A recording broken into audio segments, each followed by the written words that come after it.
President Trump says she's fired, but Fed Governor Lisa Cook says she's not going anywhere. The showdown now brewing at the central bank. Plus, Trump eyes a bigger role for the National Guard. Illinois' governor draws the line. It is illegal. It is unconstitutional. It is un-American. And Donald Trump says burn a flag, go to jail. Now even some on the right are firing back. The stories that matter, clear and credible, from across the country to around the world.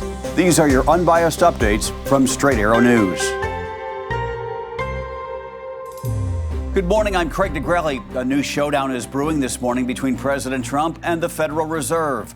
The governor of the Federal Reserve, Lisa Cook, is refusing to step down, defying President Trump's announcement on Truth Social that he fired her. Trump says cause exists because Cook is under federal investigation into alleged mortgage fraud, along with Democratic Senator Adam Schiff and New York Attorney General Letitia James. But Cook has not been charged with any crime. And under the Federal Reserve Act, governors can only be removed for cause, meaning actual misconduct or proven wrongdoing. Her lawyer criticized the president, calling his move bullying and without any legal basis. Cook released a statement of her own saying, President Trump purported to fire me for cause when no cause exists under the law, and he has no authority to do so. I will not resign. Instead, she says she will continue to carry out her duties. The stakes are high. The Fed is designed to operate independently, making decisions that impact interest rates, markets, and your wallet. A court battle over whether a president can remove a Fed governor could shake that independence and possibly rattle the economy. President Trump is doubling down on his crime crackdown, signing an executive order Monday that gives the Pentagon a larger role in domestic law enforcement. The order formalizes new specially trained National Guard units in Washington, D.C. and every state, a quick reaction force that can be deployed nationwide to quell civil disturbances. The White House calls it a common sense measure to make the Capitol safe and beautiful again. Critics call it something else, a move that blurs the line between military and law enforcement, something Trump addressed directly. And they say, we don't need him, freedom, freedom. He's a dictator, he's a dictator. A lot of people are saying maybe we like a dictator. I don't like a dictator. I'm not a dictator.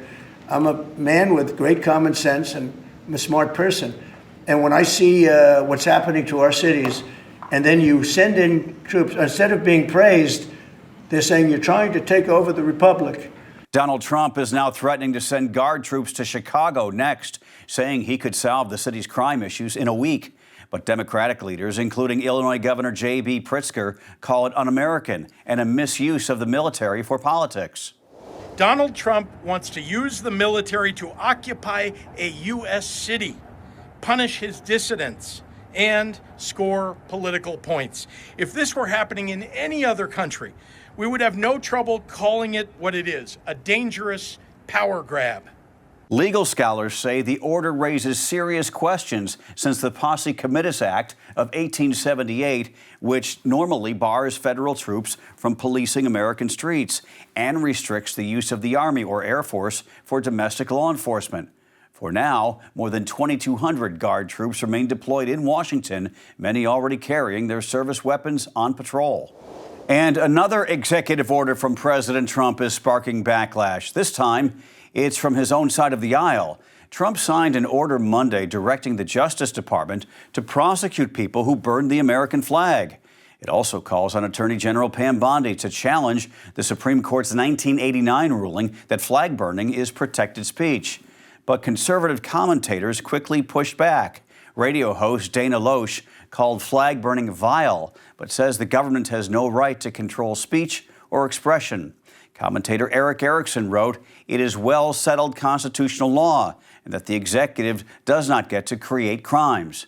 Colin Wright, who said he'd never burn a flag, argued that banning it is more contrary to American values than the act itself. And radio host Jesse Kelly warned the order had him, quote, as close as I'll ever be to lighting one on fire. The U.S. Supreme Court ruled decades ago that flag burning is a form of symbolic speech. Even the late Justice Antonin Scalia, a conservative icon, was in the majority. Critics say President Trump's order is more symbolic than substantive, likely to face swift legal challenges and reignite the free speech debate. The House Oversight Committee is turning up the heat on the Jeffrey Epstein estate, issuing a subpoena for key documents. Among the records lawmakers want, Epstein's infamous birthday book, compiled by Ghislaine Maxwell for his 50th birthday. The Wall Street Journal previously reported the book included letters, one allegedly from Donald Trump years before he was president. Trump has denied writing it and is suing the journal for defamation. The subpoena also demands, quote, any document that could be reasonably construed as a potential client list tied to sex acts or trafficking. Committee Chair James Comer says the estate appears willing to cooperate. The deadline to turn over documents is September 8th. A new redistricting battle is brewing between California and the federal government. President Trump says the Justice Department will sue over Governor Gavin Newsom's plan to reshape the map. The fight stems from Texas, where Republicans just pushed through a new congressional map, adding 5 GOP seats ahead of the 2026 midterms. California Democrats responded with Proposition 50, signed into law last week by Newsom, creating 5 more Democratic-leaning districts.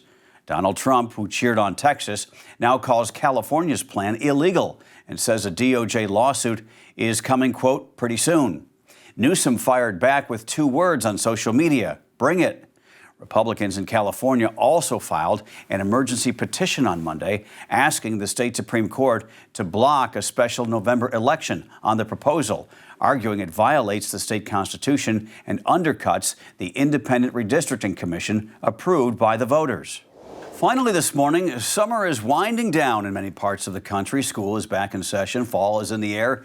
And here's a sure sign. Starbucks Pumpkin Spice Latte is back on the menu. The unofficial kickoff to pumpkin spice season. If you think it's too soon, keep in mind it actually dropped later than last year by just a few days. And Starbucks is not alone. Dunkin' rolled out its fall lineup a few days ago. And Krispy Kreme, they've been offering a summer of pumpkin spice for 2 weeks now. By the way, my wife and I went to Dunkin' on Sunday after church. We ordered a large iced pumpkin coffee, 1 each.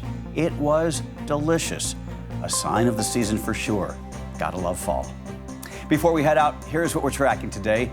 This morning, Transportation Secretary Sean Duffy will announce action against 3 states for failing to enforce English proficiency rules for truck drivers. We'll monitor that. Then at 11, President Trump meets with his cabinet at the White House. At 12:30, South Korean President Lee Jae-myung joins Duffy and the U.S. Labor Secretary at the Philadelphia shipyard to christen a new training vessel for the Maine Maritime Academy. And this afternoon, the Democratic National Committee kicks off its summer meeting in Minneapolis. Coffee wakes you up, but we wake up your brain. Sign up for our Unbiased Updates newsletter straight to your inbox each morning. Go to san.com/newsletters. Those are your Unbiased Updates for this Tuesday. We'll see you back here tomorrow. For all of us here at Straight Arrow News, I'm Craig DeGrelli. Have a great day.